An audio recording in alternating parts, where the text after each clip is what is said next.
klucza daj Wiedźminowi, sakiewką potrząśnij. Chyba już każdy Polak zna Geralda z Rivii. Ale czy wiedzieliście, że w Polsce istnieje prawdziwy zamek z Wiedźmina? Mowa tu o zamku Ogrodzieniec, który wykorzystano podczas kręcenia serialu. Konkretnie zamek widnieje w ostatnim odcinku podczas bitwy o wzgórza Soden, gdzie jako ostatni bastion stawiał czoło Nilfgaardowi. Oczywiście niektóre ujęcia kręcone były w węgierskim studio, inne przerobiono komputerowo, ale nie da się podważyć faktu, że polski Wiedźmin był kręcony w polskim zamku w amerykańskim serialu. Chodźcie z nami, zobaczymy, co kryje się w środku.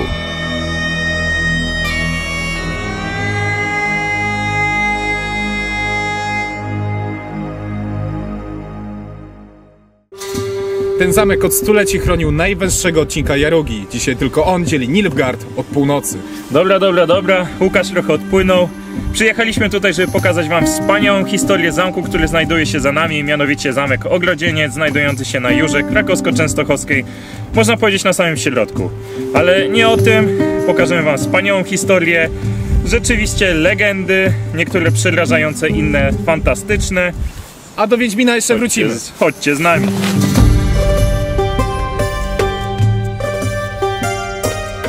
Nazwa Ogrodzieniec pochodzi jeszcze z czasów najazdów tatarskich, co świadczy o tym, że już wtedy ten warownia była ogrodzona. Na jej zgliszczach Kazimierz Wielki postawił już normalny, murowany zamek. Pełnił on funkcję, a właściwie był elementem strażnic nadgranicznych oddzielających Śląsk od Korony, a jego pierwszym dzierżawcą był, za chwilę powie to Konrad, bo zapomniałem. Przedbórz z Brzezia herbu Zadora. Tak jest! Zamek przechodził przez wiele stuleci z rąk do rąk. Każdy właściciel miał wpływ na kształt tego zamku, dobudowywał nowe rzeczy, nowe dziedzińce, nowe ozdoby. My chcemy opowiedzieć o wydarzeniach, które mają największy wpływ na aktualny kształt tego zamku. Jednym z nich był najazd arcyksięcia Maksymiliana Habsburga podczas walk o tron po śmierci Stefana Batorego. Zamek został wtedy zdobyty, ale nie został ograbiony. Niestety, w latach 1655-1660 następuje potop szwedzki. Wydarzenie, które miało tragiczne skutki na skalę całego kraju, jak również tego zamku. Zamek został napadnięty, zdobyty, ograbiony oraz zniszczony. O co chodziło z tym Wiedźminem, jak zaczęliśmy na samym początku filmu? Otóż Netflix w jednym z odcinków swojej serii wiedźmińskiej właśnie wykorzystał ten zamek. Zgadza się. Nie wiem, czy go poznajecie, ponieważ tam jeszcze można powiedzieć inne efekty specjalne wchodziły w rachubę i sceneria była zupełnie inna, ale jak się przypatrzycie, to właśnie ten zamek brał udział tak naprawdę chyba najlepszym serialu Netflixa 2019 roku.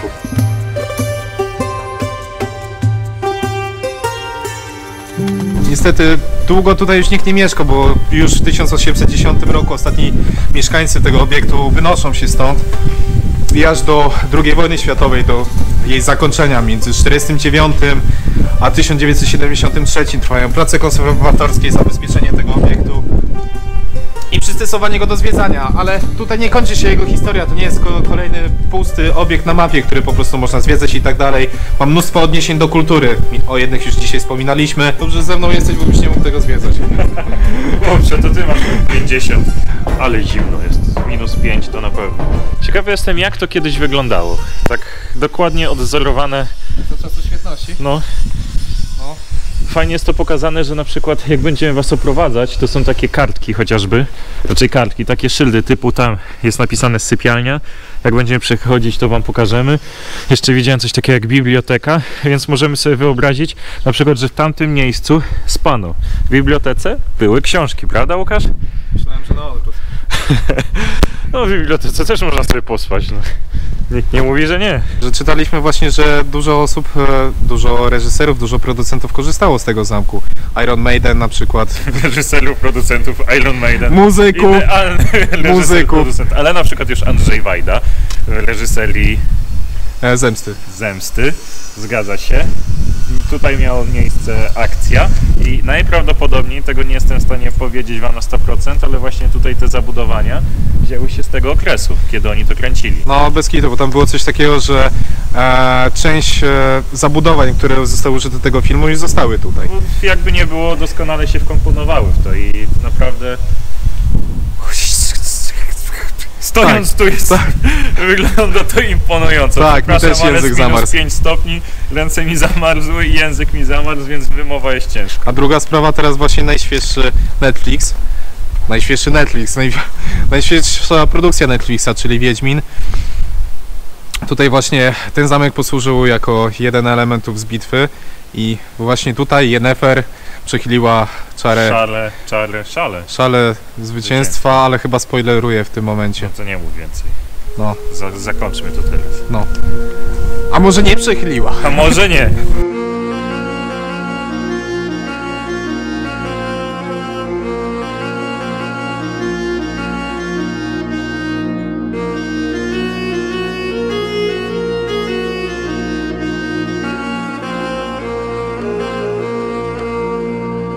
Ja wiem, że już wspominaliśmy o tej kulturze, o tych filmach i o tym wszystkim, ale wcale się nie dziwię, że ten zamek jest często wybierany właśnie przez muzyków czy autorów filmowych.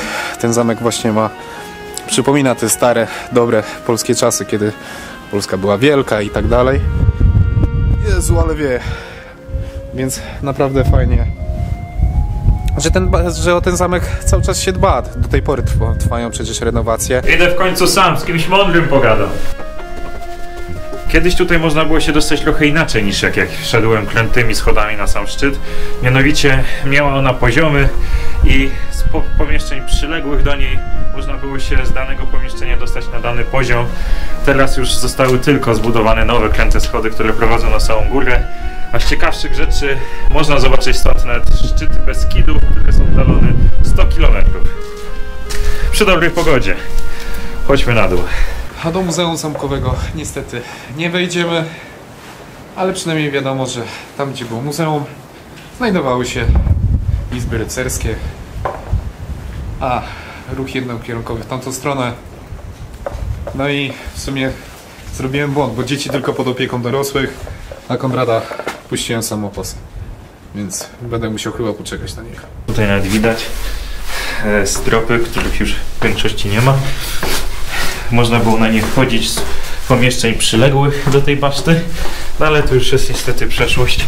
Teraz możemy się cieszyć za to widokiem z samej góry. Jeszcze to nam pozostało. No i podziwianie tych pięknych ruin. Zobaczcie, kurza stopa, element dobudowany, który miał wzmacniać obronność tego zbocza. W sumie nie zbocza, tylko tego zamku.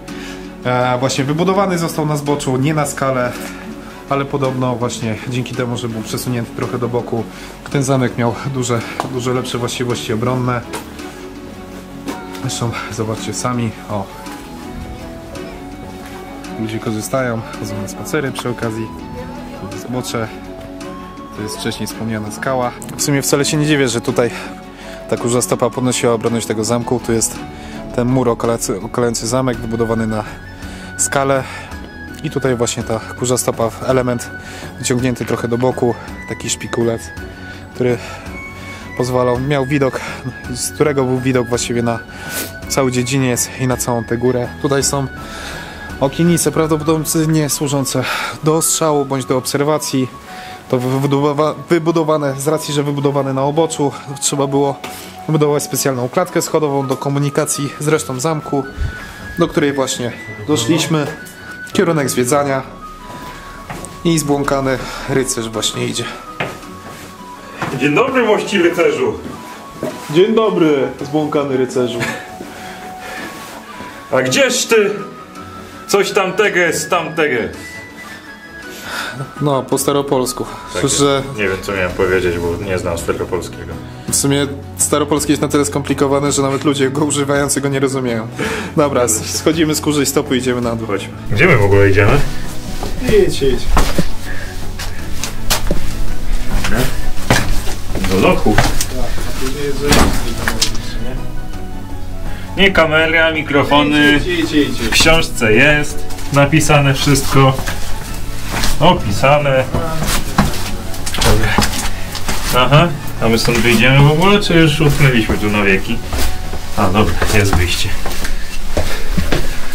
Udało się nam, przeżyjemy. Zdaniem niektórych badaczy zjawisk paranormalnych zamek w Ogrodzieńcu jest nawiedzony. Świadczyć mogą o tym liczne historie ludzi, którzy widzieli wielkiego psa z ognikami w oczach, który przemieszcza się nieopodal zamku lub na jego murach, ciągnąc za sobą wielki łańcuch. Mówi się, że jest to dusza kasztelana krakowskiego Stanisława Warszyckiego. Również w Dankowie Stanisław Warszycki straszy, ale już nie jako pies, a jako jeździec bez głowy. Tak idealne podsumowanie. No nie?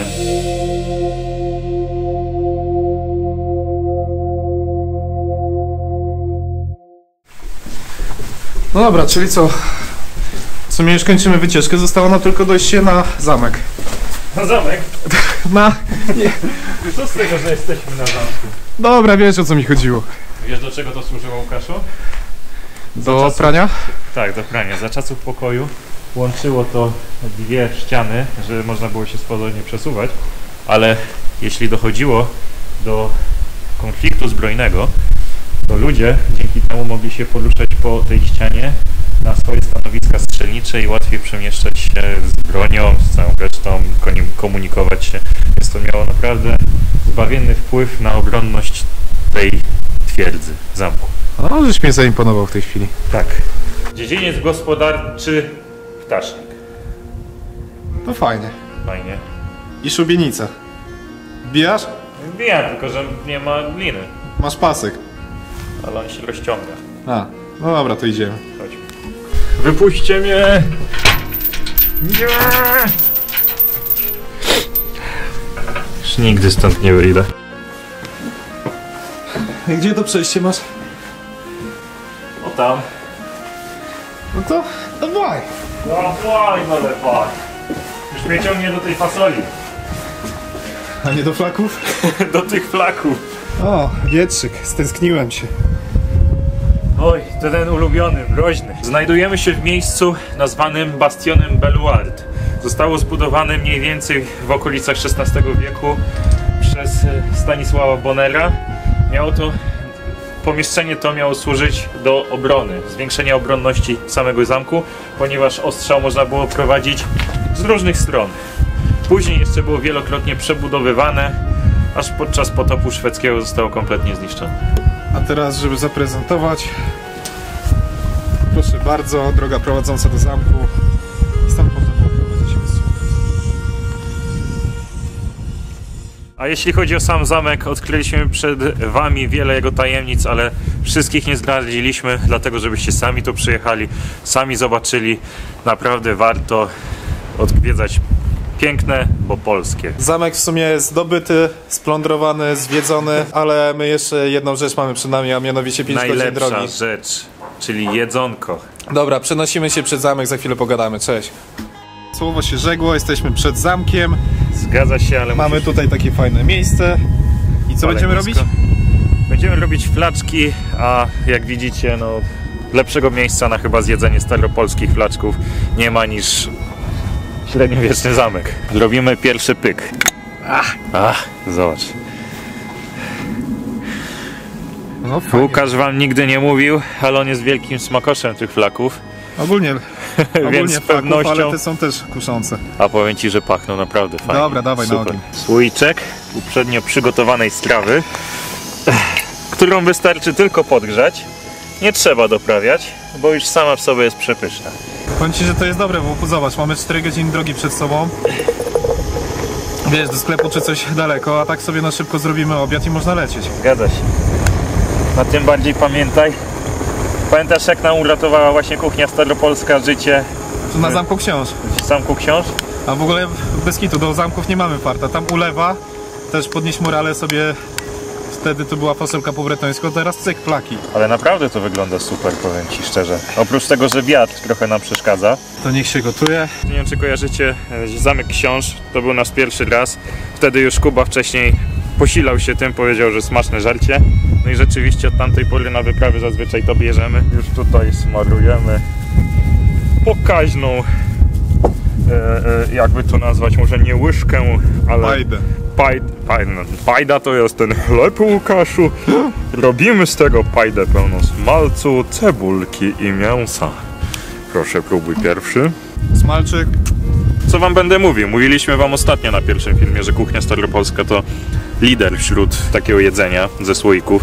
Nie trzeba za dużo się starać, jak widzicie, bierzecie bułę, bierzecie słoik i jecie, no i nie trzeba nigdzie tam na przykład jeździć do innych takich knajp jak hamburgery i tak dalej, tylko zdrowa polska żywność. Dobre po polsku.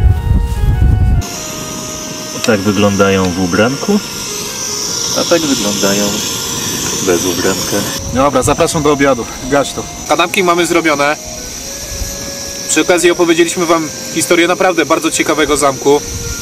Mamy nadzieję, że wam się podobało. Nam bardzo. Przyjeżdżajcie, odwiedzajcie, subujcie, oglądajcie Jedźcie i pijcie z tego wszyscy. Do zobaczenia.